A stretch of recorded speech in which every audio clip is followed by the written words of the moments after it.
Bonjour bien-aimés de Sagesse Spirituelle, votre chaîne dédiée à l'exploration de la sagesse sous toutes ses formes. Aujourd'hui, je veux aborder un sujet crucial qui touche nos communautés, les églises et leur impact sur notre société. Ce message n'est pas une critique gratuite, mais une réflexion profonde et honnête sur la direction que prennent certaines églises aujourd'hui. Pourquoi parler de ce sujet? Parce que nous, Africains, avons besoin de prendre conscience de ces réalités pour construire un avenir meilleur pour nos enfants. Écoutons avec ouverture et discernement. D'abord, je tiens à vous remercier pour votre soutien, de votre temps que vous sacrifiez pour me suivre. Je vous dis merci énormément et que Dieu notre Créateur vous comble de bonheur. Si vous venez de tomber sur ma vidéo, veuillez prendre une minute pour vous abonner et activer la cloche de notification pour ne rien manquer. Alors on peut commencer? Restez connectés et allons-y, top c'est parti! Partie 1. Dieu et les religions. Commençons par une vérité fondamentale. Dieu n'a jamais créé de religion. La seule église ou religion que Dieu a créée la morale, cette loi universelle inscrite dans nos cœurs, qui nous enseigne l'amour, la compassion et la conscience de faire que du bien. La morale divine est simple. Aime ton prochain, fais le bien et sois en paix avec ta conscience. Les religions, elles, sont des créations humaines. Ce sont les hommes qui ont inventé ces systèmes pour se diviser, pour dominer et contrôler les autres. Et malheureusement, certaines églises aujourd'hui suivent cette même voie. Elles deviennent des instruments de division, tout comme la politique. Mais pensez-y. Un Dieu bon et aimant pourrait-il créer quelque chose qui divise et oppresse?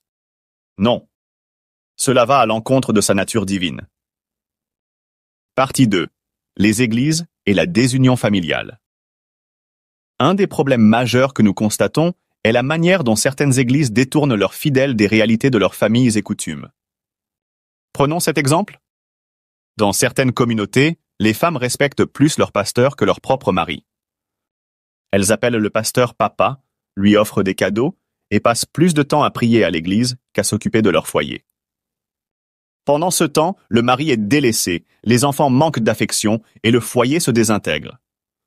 Rappelons-nous ceci, la première église d'une personne, c'est sa maison. Si votre foi vous éloigne de vos responsabilités familiales, posez-vous des questions. Est-ce vraiment ce que Dieu veut? Car il ne faut juste pas être un croyant pour l'être. Partie 3. Les abus financiers dans certaines églises. Un autre point crucial est l'exploitation financière des fidèles.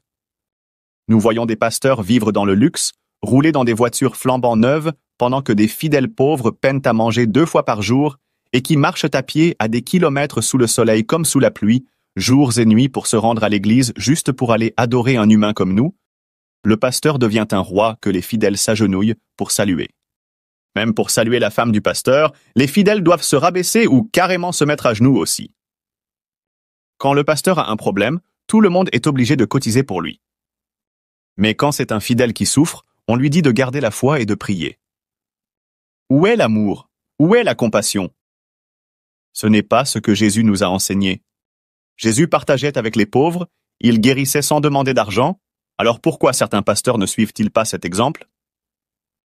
Par exemple, qui est-ce qui peut me convaincre avec des versets bibliques dans lesquels où tout le monde se mettait à genoux devant Jésus-Christ pour le saluer? Je pense que ça n'existe pas.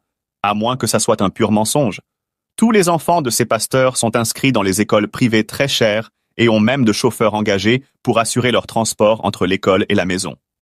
Cependant, les enfants des pauvres fidèles de l'Église ne sont même pas inscrits à l'école pour faute de moyens.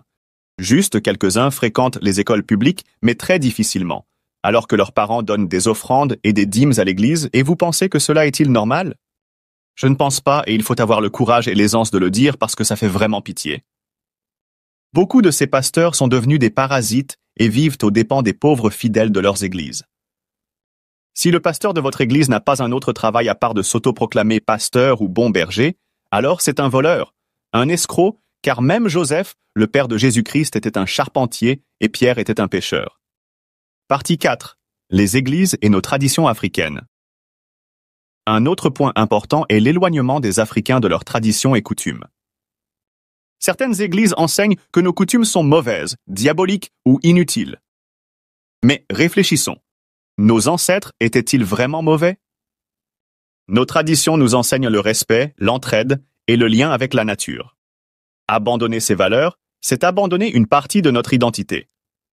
Il est temps pour nous de revenir à ces racines tout en intégrant notre foi. Dieu n'est pas contre nos coutumes quand elles ne contredisent pas ses principes d'amour et de justice.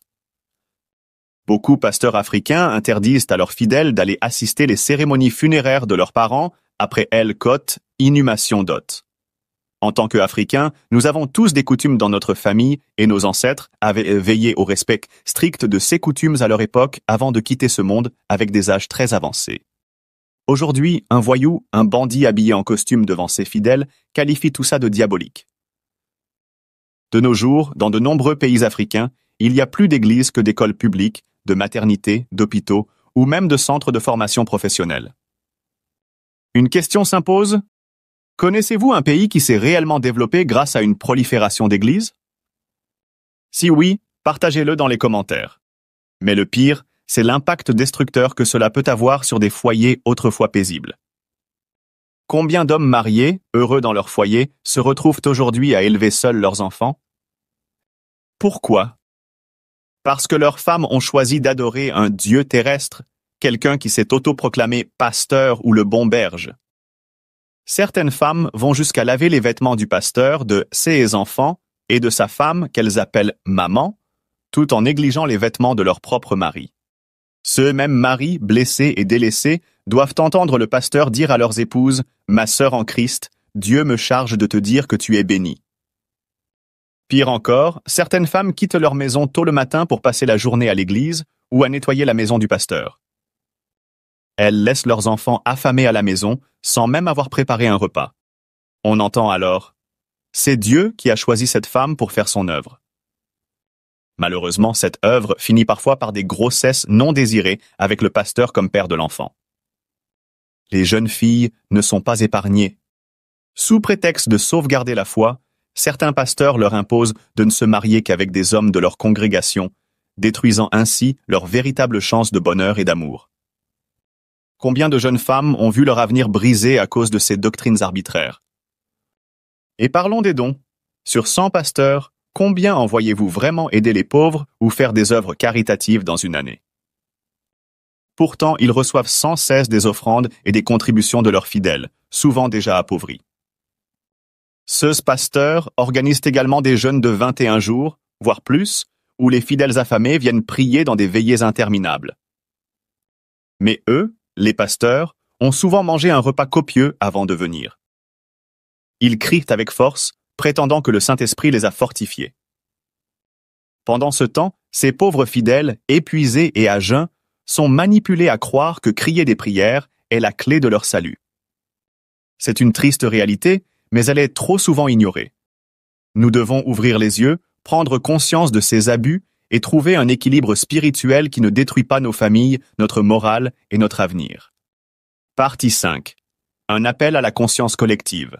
Mes frères et sœurs, ce message n'est pas un appel à quitter les églises, mais à ouvrir les yeux et les cœurs.